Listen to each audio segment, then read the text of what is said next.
도파민의 흐름을 방해하는 것은 도파민 운반체인데 도파민 운반체가 과다 분비될수록 도파민의 양이 줄어드는 것이다. 도파민이 감소함으로 인해 결국 전두엽의 실행 기능에 문제를 일으키게 된다. 그런데 전두엽에 이상이 왔다는 것은 이미 두정엽에도 이상 신호가 나타났음을 의미한다.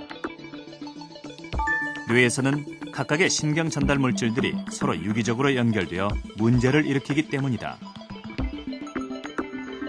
ADHD의 뇌의 이상 소견을 얘기할 때 가장 많이 얘기를 하고 있는 부분이 전두엽 부분입니다. 거기에서 신경화학 물질의 가장 대표적인 물질 중에 하나인 도파민이 부족함으로써 실행 기능에 문제가 생기는 것이거든요. 근데 그런 전두엽의 도파민의 부족 현상이 단순하게 그 부위 영역의 하나의 문제가 아니라 후방부의 두정엽 부분이라든지 후방부의 주의력 시스템과의 어떤 연계성이 돼서 네트워크의 문제가 되는 것이죠.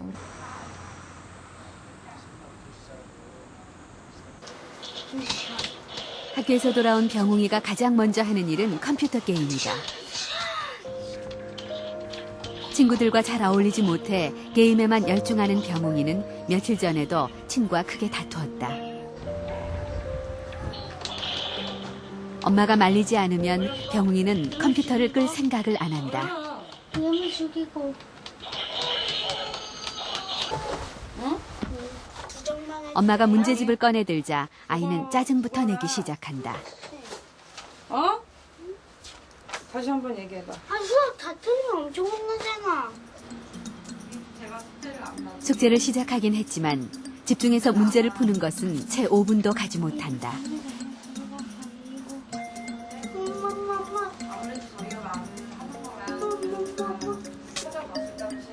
이리저리 뒤척대더니 급기야 의자 위로 올라가고야 만다.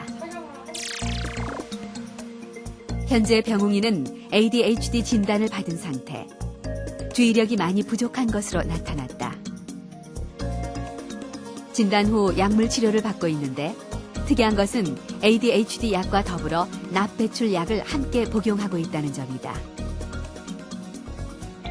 그래서 지금 생각을 해보니까 제가 결혼 전에 병웅이를 가졌었던 걸 몰랐을 때였어요. 그래서 23살 때까지 직장 생활을 했을 때 납하는 직업을 가졌었거든요, 제가. 근데 그때 이제 갑자기 입덧을 하기 시작하면서 그때 이제 아기를 가졌다는 걸 알고서 이제 바로 이제 사직서를 내고선 그게 한 거죠. 중금속의 농도를 측정할 수 있는 모발 검사를 통해 병웅의 납 수치를 알아보기로 했다. 페인트나 놀이기구 등 생활 환경을 통해서도 아이들이 납에 노출될 위험은 매우 크다. 검사 결과 병웅이는 기준치를 훨씬 초과하는 납 수치를 기록했다. 병웅이는 3.346 마이크로그램 퍼 그램으로서 납의 허용 범위인 2 마이크로그램 퍼 그램보다 훨씬 더 높은 납 수치를 보이고 있습니다. 이것은 주의력 결핍 과잉 행동 장애를 보이는 아동 중에서 간혹 보이는 소견입니다. 이렇게 납 수치가 올라가 있다는 것도 아이의 과잉 행동과 주의력 결핍의 일부 원인으로 지목되고 있습니다. 지난해 서울대병원에서는 초등학생들을 대상으로 납과 주의력의 상관관계를 연구했다. 그 결과 납 농도가 높은 학생들이 정상 범위 이상의 부주의한 성향을 가진 것으로 나타났다. 이제 어린 시절에 납에 노출이 되는 경우에 그런 도파민계의 그 발달 과정에서 지장이 생겨가지고 정상적인 발달을 하지 못하지 않느냐, 도파민계가 그게 이제 주의력 결핍증과 관련이 있을 것이다. 이렇게 이제 추정을 하고 있죠. 제작진은 본 프로그램의 사례자 8명을 대상으로 납 수치를 검사해 보았다. 놀랍게도 전체 50%인 4명의 학생들이 기준치를 초과한 것으로 나타났다. 이것은 자녀가 주의력 결핍 행동장애로 의심될 때 가정에서 먼저 진단해 볼 수 있는 자가진단표입니다. 차분하지 못하고 너무 활동적이다. 다른 아이들에게 방해가 된다. 주의력이 없고 쉽게 산만해진다. 요구하는 것이 있으면 쉽게 들어줘야 한다. 그리고 자주 또 쉽게 울어버린다. 각각의 항목마다 아주 그렇다는 3점, 상당히 그렇다는 2점, 약간 그렇다는 1점, 전혀 아니다는 0점으로 점수를 매겨서 총점 16점 이상이 나오면 전문의와 상담을 받아보도록 권하고 있습니다. ADHD는 조기에 발견하는 것이 중요한 만큼 자가진단을 통해서 자녀의 상태를 확인해 두는 것도 하나의 좋은 방법입니다.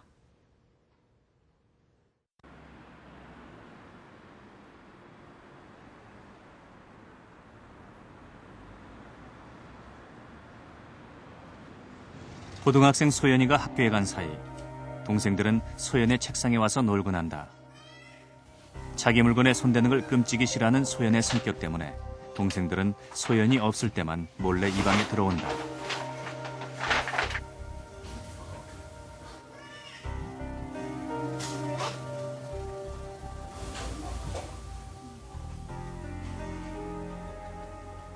그런데 오늘따라 집에 일찍 들어온 소연. 소연은 동생들을 보자마자 화부터 내기 시작한다.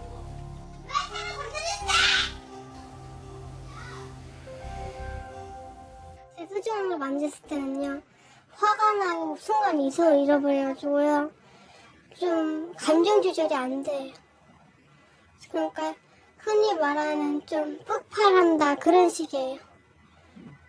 본인 느끼기 웃네. 네, 자각은 했는데요. 그걸 쉽게 바꾸지 못해요. 네. 욕도 막 심하게 한다며. 네, 심하게 해요. 그러니까 거의 협박이나 좀, 그러니까 남들이 차마 듣지 못하려고 저는 한 번 이렇게 심하게 해요. 소연이 감정 조절을 할 수 없게 된 건 지난해 부모님이 이혼하면서부터다. 소연에겐 너무 큰 상처였다. 가정사가 좀 안 좋다 보니까 애가 갑자기 그냥 확 달라졌어요. 지금도 마찬가지지만 친구들하고 어울리지를 못해요. 그리고 집에 와서는 지동생하고 싸우고 욕하고 욕을 아예 달고 살고, 그리고 또 흥분을 잘해요. 본격적으로 병원에 가기 시작한 거는 애 아빠가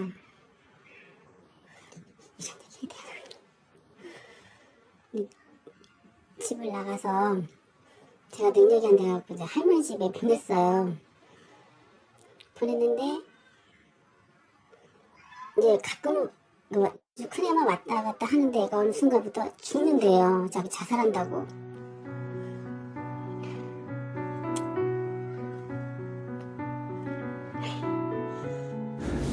처음에 죽고 싶다, 자살 충동이 굉장히 높은 문제로 왔었고요. 초기에는 진단은 우울증 쪽으로 생각을 했었는데 어릴 때 발달력을 쭉 듣다 보니까 그 친구가 사실은 산만한 아이였는데 청소년기에 우울한 쪽으로 빠지는 게 아닌가라는 부분이 강하게 의심되었습니다. 네. 제작진은 소연과 가족의 동의를 얻어 소연의 평소 모습을 관찰 카메라로 지켜보기로 했다. 만났다 하면 싸움만 하게 된다는 소연과 남동생. 계란 넣어줘. 지금 안 꺼져. 싸움은 사소한 것으로 시작됐다. 소연이 컴퓨터 자리에서 일어나지 않자 화가 난 동생이 전원을 뽑아버린 것이다. 내가 키우는데 왜 이거 아니야? 그럼 내가 키우고 내가 해도 된다고? 네. 그럼 내가 그러면 다시 풀을 거야. 왜? 내가 왜 맨날 하려고 풀었잖아. 나 죽어. 소연은 동생을 향해 분노에 찬 말들을 뱉어냈다.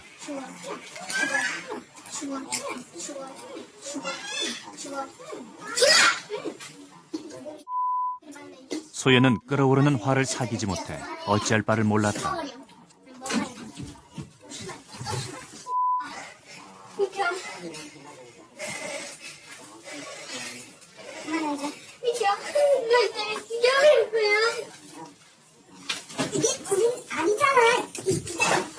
엄마가 말리는 것도 소용없었다.